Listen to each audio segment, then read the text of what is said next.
আসসালামু আলাইকুম। MS word tutorial পঞ্চম পর্বে সবাইকে স্বাগতম। আজকে আমরা শুরু করব এমএস ওয়ার্ডের হোম ট্যাবে প্যারাগ্রাফ অপশনগুলো নিয়ে কথা বলবো আজকে। তাহলে আমরা শুরু করি আজকের ভিডিও। আমাদের প্রতিনিয়ত বিভিন্ন বিষয়ের লিস্ট করতে হয়। আর যদি আমরা সেই লিস্টগুলো করতে চাই, আমি কয়েকটি দেশের নাম লিখেছি এখানে। এখন আমি যদি চাই যে এই নামগুলোকে আমি সিরিয়াল করব, 1 2 3 করে এইভাবে আমি সাজিয়ে লিখব। এখন যদি তার আগে আমি এখানে একটু লিখতে চাই যে আমি এই লেখাগুলো আরেকটু সুন্দর করে উপস্থাপন করার জন্য আমরা বিভিন্ন সময় বিভিন্ন আইকন দিয়ে কিছু দিয়ে আমরা এটাকে উপস্থাপন করে থাকি। আর সেটা সবচেয়ে অন্যতম একটা উপস্থাপন হচ্ছে আমরা এই সব লেখাগুলোকে সিলেক্ট করব, করে এখান থেকে একটা অপশন আছে, সেটা হচ্ছে বুলেটস। আমরা এই বুলেটস এর মাধ্যমে সুন্দর করে আমাদের লেখাগুলোকে উপস্থাপন করতে পারি। যদি আমি সেটা করতে চাই তাহলে আমাকে এই বুলেটস এ ক্লিক করতে হবে। তাহলে আমি দেখতে পাচ্ছি এখানে বুলেটস, এখানে লেখাগুলো সুন্দরভাবে উপস্থাপন হয়েছে। আমি চাচ্ছি যে না, এখান থেকে এই যে বুলেটসটা আমি এটা ভালো লাগতেছে না, আমি এটাকে চেঞ্জ করে দিব, এটাকে চেঞ্জ করে আমি আরো সুন্দর করে দিব। সেটা আমি করতে পারি। এই যে বুলেটস এর পাশে এখানে একটা ড্রপ ডাউন অপশন আছে। আমি এই ড্রপ ডাউন অপশনে যদি ক্লিক করি তাহলে এখানে দেখতে পাচ্ছি আরো অনেক ধরনের বুলেটস আছে। আমি যদি এটা দিয়ে থাকি তাহলে এখানে দেখতে পাচ্ছি বুলেটসটা চেঞ্জ হয়ে গেছে। আমি যদি চাই যে এটাকে চেঞ্জ করে আরেকটা দিব, সেটা আমি এখান থেকে করতে পারি। আমি যেটা ইচ্ছা আমি কিন্তু এখান থেকে সেটা চেঞ্জ করে দিতে পারবো। এই বুলেটসটা দেওয়ার উদ্দেশ্য শুধুমাত্র আমাদের সুন্দর করে উপস্থাপন করবে সেটাও নয়, আমাদের খুব অল্প সময়ে বেশি কাজ করতে পারবো, বা অটোমেশনের মাধ্যমে বেশ কিছু কাজও এখানে আমরা করতে পারবো। যেমন আমরা যদি কোনো আইকন দিয়ে এখানে কোনো লিস্টিংটা করতাম, তাহলে আমাদের হয়তো বা নতুন একটা প্রোডাক্ট অ্যাড করতাম, সেখানে নতুন করে আবারও সেই আইকনটা দিতে হতো। কিন্তু আমি এখানে থেকে এই বুলেটসটা ব্যবহার করার কারণে নতুন করে কোনো প্রোডাক্ট অ্যাড করলে আমাকে নতুন করে কোনো আইকন দিতে হচ্ছে না।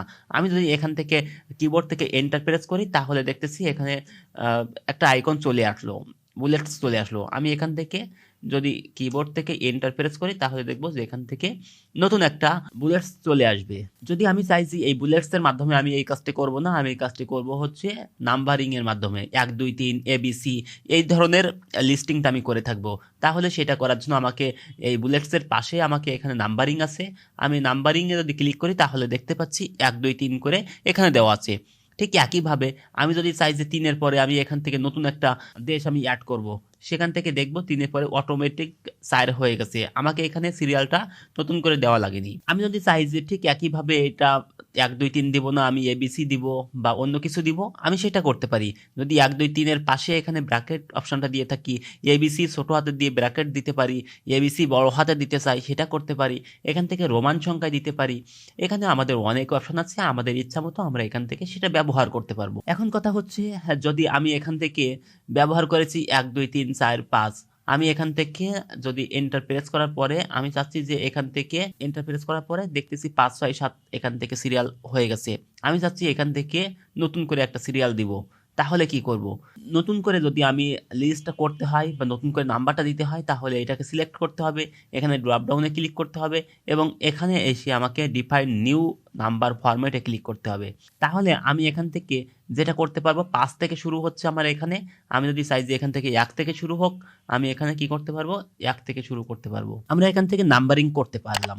এখন আমার মনে হচ্ছে যে আমি এখান থেকে 1 2 3 4 লিখেছি, আমি এখান থেকে 5 6 7 8 হয়ে গেছে, আমি এখান থেকে 1 থেকে শুরু করতে চাচ্ছি। তাহলে কি করতে হবে, আমি মাউসের রাইট বাটন ক্লিক করব, আমি মাউসের রাইট বাটন ক্লিক করব, রিসেট অ্যাট 1, আবারও দেখতেছি 1 থেকে শুরু হয়ে গেছে। আমি যদি চাই এখানে 10 থেকে শুরু হোক, আমি যদি চাই এখানে 10 থেকে শুরু হোক তাহলে মাউসের রাইট বাটন ক্লিক করব, এখান থেকে আমাকে কন্টিনিউ নাম্বারে দিলে 4-এর পর 5 থেকে শুরু হবে। আর যদি চাই যে নতুন করে শুরু করব তাহলে নিউ নাম্বার ফরম্যাটে ক্লিক করব, এখানে আমি 10 দিয়ে দিব, দিয়ে ওকে দিব। দেখতে পাচ্ছি 4-এর পরে এখানে 10 থেকে শুরু হয়েছে। এইভাবে চাইলে আমাদের ইচ্ছা মতো আমরা কাস্টমাইজ করে আমরা ব্যবহার করতে পারি, আমাদের প্রয়োজন মতো আমরা এটাকে ব্যবহার করতে পারি। এখন আমি চাচ্ছি যে এখান থেকে আবারও আগের মতো হয়ে যাক, অর্থাৎ রাইট বাটন ক্লিক করলাম, এখানে কন্টিনিউ নাম্বারিং অর্থাৎ 4-এর পর 5 থেকে শুরু হয়েছে, এটা দিয়ে দিয়েছি। আমি চাচ্ছি যে এখান থেকে আরও বেশ কিছু অপশন আছে, আমি সিলেক্ট করলাম। এখান থেকে আমরা দেখতে পাচ্ছি এখানে বেশ কিছু আরও ধরনের অনেক কিছু অপশন আছে। আপনারা এটা একটু প্র্যাকটিস করে নেবেন, নিয়ে আপনারা এটা ভালোভাবে বুঝতে পারবেন। আর যদি বুঝতে না পারেন ভিডিওতে কমেন্টস করবেন, আমি হয়তো নতুন কোনো ভিডিওতে দেখিয়ে দিব। আমি এখন এই দিকে দেখতে পাচ্ছি যে 4টা অপশন আছে, এখান থেকে 4টা অপশন আছে। এই 4টা অপশনের সর্ববামের যেটা আছে সেটা হচ্ছে যে অ্যালাইন লেফট, এই 4টা অপশন হচ্ছে অ্যালাইনের, এখান থেকে অ্যালাইন লেফট। আমরা এখানে দেখতে পাচ্ছি যে লেখাগুলো লিখেছি আমাদের বাম সাইডটা সমান আছে কিন্তু ডান সাইডটা সমান নাই, সেটা দেখতে কিন্তু খুব বেশি ভালো লাগতেছে না। যদি আমি এইটা কি করি যে বাম সাইডে সমান আছে অর্থাৎ লেফট বাই ডিফল্ট লেফটে আছে, আমি যদি চাই যে এই লেখাগুলোকে আমি সেন্টার করব, মাঝামাঝি থেকে অ্যালাইন হয়ে সমান হয়ে দুই সাইড দিয়ে কম বেশি হবে, তাহলে সেটা আমি করতে পারি। এটা আমরা দেখতেছি যে বাম সাইড থেকেও কম বেশি আছে, ডান সাইড থেকেও কম বেশি আছে, কিন্তু মাঝামাঝি থেকে সমান আছে, এখানে সমান ধরে ডান বামে কম বেশি করেছে। তাহলে আমাকে যেটা করতে হবে সেটা হচ্ছে এখান থেকে এই যে সেন্টার আছে, আমি সেন্টারে ক্লিক করলাম, তাহলে দেখতে পাচ্ছি দুই সাইড থেকে কম বেশি হয়ে মাঝামাঝি সমান থেকে শুরু হয়েছে, সমান হয়েছে। তাহলে আমাকে আবারও ক্লিক করতে হবে সেন্টারে। যদি কিবোর্ডের মাধ্যমে এই কাজটা আমি করতে চাই তাহলে কন্ট্রোল ই, কিবোর্ড থেকে কন্ট্রোল ই, আবারও কিবোর্ড থেকে কন্ট্রোল ই প্রেস করতেছি, লেফট অ্যালাইন হয়ে যাচ্ছে। যদি আমি চাই যে ডান সাইড থেকে অ্যালাইনটা হবে, ডান সাইড থেকে সমান হবে, তাহলে আমাকে যেটা করতে হবে এই যে এখান থেকে অ্যালাইন রাইট আছে, আমি এখানে ক্লিক করলাম, দেখতে পাচ্ছি ডান সাইড থেকে সমান আছে কিন্তু বাম সাইড থেকে সমান নাই।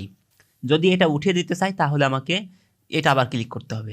যদি আমি কিবোর্ডের মাধ্যমে করি তাহলে কন্ট্রোল আর, কিবোর্ডের মাধ্যমে কন্ট্রোল আর, রাইটে সমান হয়েছে, বাম সাইডে কম বেশি হয়েছে। যদি আবার উঠিয়ে দিতে চাই কিবোর্ড থেকে কন্ট্রোল আর। যদি আমি চাই যে বাম দিক থেকে সমান থাক, ডান দিক থেকে সমান হোক, তাহলে দেখতে ভালো লাগবে। যদি আমরা সেটা করতে চাই তাহলে আমাকে যেটা করতে হবে, এখানে যদি জাস্টিফাই ক্লিক করি তাহলে এই যে সমান হয়ে যাচ্ছে। আর যদি কিবোর্ডের মাধ্যমে করতে চাই, যদি এটা উঠিয়ে দিতে চাই তাহলে উঠিয়ে দিচ্ছি, কিবোর্ডের মাধ্যমে করতে চাই কন্ট্রোল জে, এটা হচ্ছে, আবারও যদি উঠিয়ে দিতে চাই কন্ট্রোল জে। এখন আমরা দেখতে পাচ্ছি যে পরবর্তী একটা অপশন আছে, যে অপশনটা আমাকে বলেছে যে এই যে প্রত্যেকটা লাইন আছে, এই একটা লাইন থেকে পরবর্তী লাইনের যে দূরত্ব আছে এটা আমরা কম বেশি করতে পারি। যদি চাই যে আমার এই এক লাইন থেকে পরবর্তী লাইনের যে দূরত্বটা এটা আমাদের কম লাগবে, তাহলে আমরা কম করতে পারি, অথবা যদি চাই যে এটা আমাকে বেশি লাগবে তাহলে বেশি করতে পারি। কি করতে হবে, যদি চাই যে আমি এইটুকু লাইনের কম বেশি করব ভিতরে গ্যাপটুকু, তাহলে আমাকে যেটা করতে হবে এখানে ড্রপ ডাউনে ক্লিক করতে হবে এবং এখান থেকে 1.15, 1.5, 2.0, 2.5, 3.0, এই যে ভিতরে গ্যাপটুকু হয়ে যাচ্ছে, আমার যেটুকু প্রয়োজন আমি এখান থেকে সেইটুকু গ্যাপ দিয়ে দিব। এখন যদি চাই যে আমার এই ভিতরে গ্যাপ লাগবে হচ্ছে 1.15 আছে, 1.05 আছে, আমার এখানে গ্যাপ লাগবে হচ্ছে 1.3, তাহলে এখানে তো 1.3 নাই, আমাকে কি করতে হবে, লাইন স্পেসিং অপশানস যাইতে হবে, ক্লিক করলাম। এখানে এসে আমাকে যেটা করতে হবে সেটা হচ্ছে এখান থেকে আমাকে দিতে হবে 1.3, ওকে করতে হবে, তাহলে দেখতে পাচ্ছি 1.3 হয়ে গেছে। আমাদের ইচ্ছা মতো এখান থেকে কাস্টমাইজটা আমরা করে নিতে পারি। যদি চাই যে লাইন স্পেসিং অপশনে এখানে এসে আমরা চাই যে লেফটে কত দিব, রাইটে কত দিব, বিফোর সামনে উপরে কত দিব, আফটার নিচে কত দিব, সেটা আমরা এখান থেকে সিলেক্ট করতে পারি। যদি কোনো কিছু না চাই, যে আমরা এখান থেকে বাই ডিফল্ট যেটা চাই সেটা করতে চাই, আমরা এখান থেকে 1.15 দিয়ে দিচ্ছি। এরপরে আমরা অনেক সময় দেখে থাকি যে আমাদের একটা লেটার লেখার পরে নিচের দিকে লেটার বা অনেক কিছুতে আছে যে আমাদের নিচের দিকে কি করতে হয়, যে ডান দিকে এখানে আমাদের বেশ কিছু লেখা লিখতে হয়। এখন সেই লেখাটা যদি আমি এখানে লিখি, ওকে, আমি চাচ্ছি যে এখান থেকে এই লেখাটুকু আমি এখানে বসিয়ে দিব, তাহলে আমাকে যেটা করতে হবে সেটা হচ্ছে এখান থেকে দুইটা অপশন আছে, একটা হচ্ছে ইনক্রিজ ইনডেন্ট, একটা হচ্ছে ডিক্রিজ ইনডেন্ট। আমাকে এখান থেকে ইনক্রিজ ইনডেন্ট করতে হবে। যদি এই কাজটাও আমি করতে পারতাম ট্যাবের মাধ্যমে, কিন্তু আমি এত কষ্ট করে ট্যাবের মাধ্যমে দিব না, আমাকে যেটা করতে হবে একসঙ্গে যদি দিতে চাই তাহলে আমাকে যেটা করতে হবে সেটা হচ্ছে এখান থেকে ক্লিক করব ইনক্রিজ ইনডেন্ট, তাহলে এদিকে চলে যাবে। আর যদি এইটা ক্লিক করি ডিক্রিজ ইনডেন্ট, এটা ক্লিক করলে এদিকে চলে আসবে।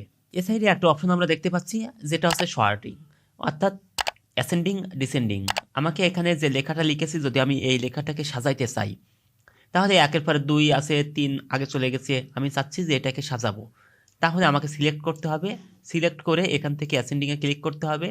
এখানে অ্যাসেন্ডিং দেওয়া আছে, আমি এখানে ওকে ক্লিক করতেছি, তাহলে দেখতে পাচ্ছি 1, 2, 3, 4, 5, 6, 7, 9, 8 থাকলে এখানে আসতো, তো যেহেতু নাই এখান থেকে সিরিয়াল বাই সিরিয়াল সাজানো হয়েছে। যদি আমি আবারও চাই যে না আমার 9 থেকে শুরু হবে এবং নিচের দিকে যাবে, ডিসেন্ডিং হবে, ক্লিক করব, এখান থেকে ডিসেন্ডিংয়ে ক্লিক করব, ওকে ক্লিক করব, তাহলে দেখতে পাচ্ছি 9 থেকে শুরু করে 1 পর্যন্ত চলে গেছে। এরপরে আমরা দেখতে পাচ্ছি এখান থেকে একটা অপশন আছে পি, এটা হচ্ছে প্যারাগ্রাফ।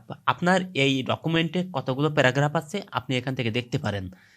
যে আমি দেখতে পাচ্ছি প্যারাগ্রাফ মানে হচ্ছে কিবোর্ড থেকে এন্টার প্রেস করার পরে আমরা প্যারাগ্রাফ দেখে থাকি সাধারণত। তা এই এখান থেকে পরে একটা আছে, এখানে একটা আছে, প্রত্যেকটা লাইনে এখান থেকে প্যারাগ্রাফ দেওয়া আছে। কিন্তু এখান থেকে নিচের লাইনে আসার জন্য কিন্তু প্যারাগ্রাফ দেওয়া নাই, সেজন্য কিন্তু দেখাচ্ছে না। যদি আপনার এখানে যতগুলো থাকবে সেগুলো কিন্তু এখানে দেখাবে।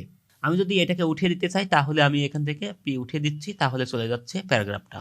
এখানে বাকি আছে আর এই যে এখানে একটা কালার, অর্থাৎ আমি এখানে সিলেক্ট করলাম, সিলেক্ট করার পরে আমি এখান থেকে ক্লিক করলাম। এখান থেকে বিভিন্ন কালার আছে, আপনি আপনার লেখার ব্যাকগ্রাউন্ডে আপনি কালারটা দিতে পারেন। আপনি চাইলে এখান থেকে অনেক ধরনের কালার আছে, আপনি এখান থেকে কালার ব্যবহার করতে পারেন। নো কালার, কোনো কালার দিচ্ছেন না, কোনো কালার নাই। আবার চাচ্ছেন আপনি এখান থেকে কালারটাকে মোর কালারসে যাবেন, আরও অনেক ধরনের কালার দেখবেন। আপনি এখান থেকে আরও অনেক ধরনের কালার দেখতে পাচ্ছেন। আপনি এখানে কাস্টমে ক্লিক করে দেখবেন যে এখানে আরও অনেক ধরনের কালার আছে। আপনি এখান থেকে সেই কালারগুলো দিতে পারবেন, দিয়ে ওকে দিয়ে দিবেন। পরবর্তী একটা অপশন আছে, সেটা হচ্ছে এখান থেকে বলেছে যে আপনি যদি লেখার নিচে দাগ দিতে চান, বটম বর্ডার, টপ বর্ডার উপরে আপনি দাগ দিতে চান, লেফট বর্ডার বাম সাইডে দাগ দিবেন, রাইট নো বর্ডার, কোনো বর্ডার নাই, ওয়াল বর্ডার চারিদিক থেকে বর্ডার আছে, সব জায়গায় বর্ডার আছে, আউটসাইড বর্ডার। এখান থেকে আরও বেশ কিছু অপশান আপনি এখানে পাবেন, আপনি আপনার মতো করে এখানে ব্যবহার করতে পারবেন। আপনি যদি চান যে এখান থেকে এখানে লিখেছেন, আপনি এখানে একটা টেবিল তৈরি করবেন, এখান থেকে আমরা ড্র টেবিল ক্লিক করলাম, এখন একটা পেন্সিল আসলো, আমি এখান থেকে টেবিল তৈরি করলাম। দেখেন একটা টেবিল এখান থেকে তৈরি করতে পারবো, ইচ্ছা মতো আমি এখান থেকে করতে পারবো, এখান থেকে তৈরি করতে পারবো। আমি এদিকে দাগ দিব, এদিকে তৈরি করতে পারবো ইচ্ছা মতো। ঠিক আছে, এইগুলোকে আবার কাস্টমাইজ আমরা করতে পারি, সেটা আমরা দেখব পরবর্তী টেবিল যখন করব, টেবিল ভিডিওতে সম্পূর্ণটাই আমরা দেখব। ঠিক আছে, এখান থেকে আরও বেশ কিছু অপশন আছে, আপনারা এখান থেকে আরও বেশ কিছু অপশন ব্যবহার করতে পারবেন। আপনারা নিজেরা প্র্যাকটিস করবেন, যত বেশি প্র্যাকটিস করতে পারবেন তত আপনাদের জন্য উপকার হবে। আপনারা আপনাদের শিখতে বেশি সুবিধা হবে। আর কোনো কিছু সমস্যা হলে অবশ্যই কমেন্টসে জানাবেন, বা আমাদের গ্রুপ আছে গ্রুপেই জানাবেন। আমাদের গ্রুপের ডিসক্রিপশনে আমাদের লিঙ্ক দেওয়া আছে, আপনারা সেখান থেকে গ্রুপে জয়েন হয়ে নিতে পারেন, এবং যে কোনো প্রশ্ন, যে কোনো সমস্যা আমাদেরকে জানাবেন, আপনারা সমাধান পেয়ে যাবেন ইনশাআল্লাহ। আজকের মতো এখানেই শেষ করছি। আল্লাহ হাফেজ, আসসালামু আলাইকুম।